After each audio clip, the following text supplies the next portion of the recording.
Hello दोस्तों, शिक्षा धारा चैनल में आपका बहुत बहुत हार्दिक स्वागत व अभिनंदन है। आज के हिंदी भाषा के इस एपिसोड में हम पढ़ेंगे संयुक्ताक्षरों का उच्चारण के बारे में, जो हिंदी वर्णमाला का पाठ था और ये छूट गया था। एग्जामिनेशन की दृष्टिकोण से इसे हमने महत्वपूर्ण समझा, इसीलिए आज का टॉपिक लेकर आया हूँ। इस टॉपिक को आज मैं अपने आसान भाषा में पढ़ाने का प्रयास करूंगा ताकि आपको अच्छी तरीके से समझ में आ सके, और मुझे पूरा विश्वास है कि आपको ये टॉपिक आसानी से समझ में आ जाएगा। ठीक है, तो आइए चलते हैं, शुरू करते हैं।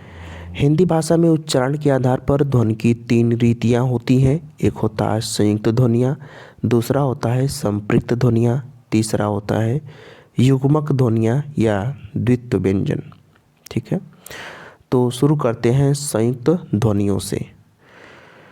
संयुक्त ध्वनियाँ, 2 या 2 से अधिक व्यंजन ध्वनियाँ परस्पर संयुक्त होकर जब एक स्वर के सहारे बोली जाए तो उसे हम संयुक्त ध्वनियाँ कहते हैं। जैसे प्राण।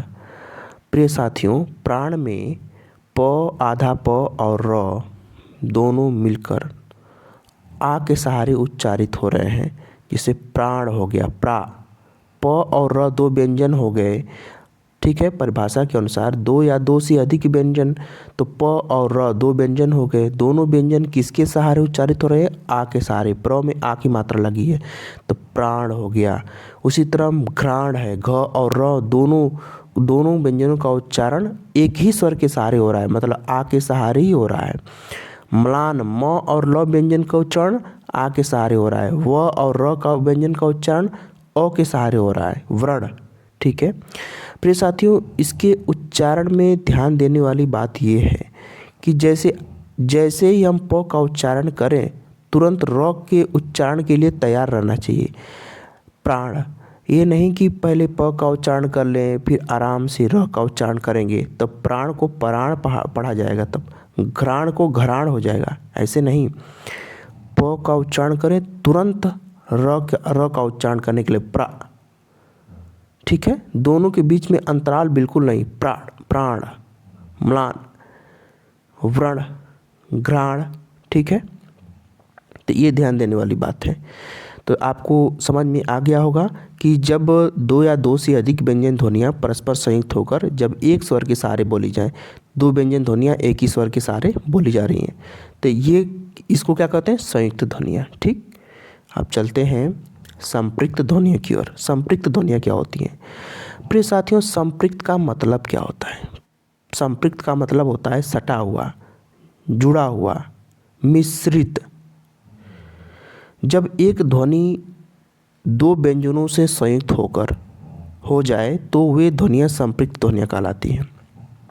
जब एक ध्वनि 2 व्यंजनों से संयुक्त हो जाए तो वे संयुक्त ध्वनियाँ संपृक्त ध्वनियाँ कहलाती हैं। संपृक्त का मतलब होता है जुड़ा हुआ, सटा हुआ, मिश्रित रूप, मिला हुआ। ठीक है, जैसे संबल। संबल में स और ब के साथ म मिला हुआ है, तभी तो संबल हुआ है। कंबल में क और ब ध्वनि के साथ म मिला हुआ है।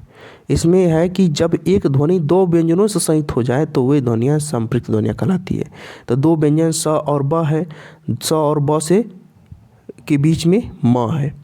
कंबल में क और ब के बीच में म है, कंबल। ठीक है, बंदर में ब और द के बीच में न है, या ब और द के साथ कौन लगा है? न सटा हुआ है। क और ब के साथ म सटा हुआ, इसीलिए कंबल हो गया। स और ब के साथ म सटा हुआ है, इसीलिए संबल हो गया। ठीक है, तो ये संपृक्त ध्वनियाँ हो गई। अब चलते हैं युग्मक ध्वनियों की ओर। युग्मक ध्वनियाँ या द्वित्व व्यंजन, जब किसी शब्द में एक ही ध्वनि का द्वित्व हो जाए तो वे ध्वनियाँ युग्मक ध्वनियाँ कहलाती हैं। ठीक, जैसे एक ही ध्वनि का द्वित्व हो जाए, इसका मतलब ये कि एक ही वर्ण या एक ही अक्षर 2 बार आए। जैसे प्रसन्नता। प्रसन्नता में न एक बार आधा न आया है और एक बार पूरा न आया है, तो प्रसन्नता। जैसे अक्षुण में एक बार अड़ आया है और एक बार आधा अड़, एक बार पूरा अड़।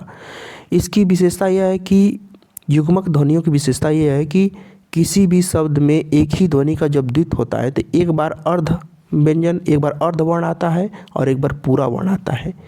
ठीक, तो ये खासियत है। जैसे मन्नत में एक बार आधा ना आया है और एक बार पूरा ना आया है। दिक्कत में एक बार आधा व्यंजन आया है, एक बार पूरा व्यंजन आया है।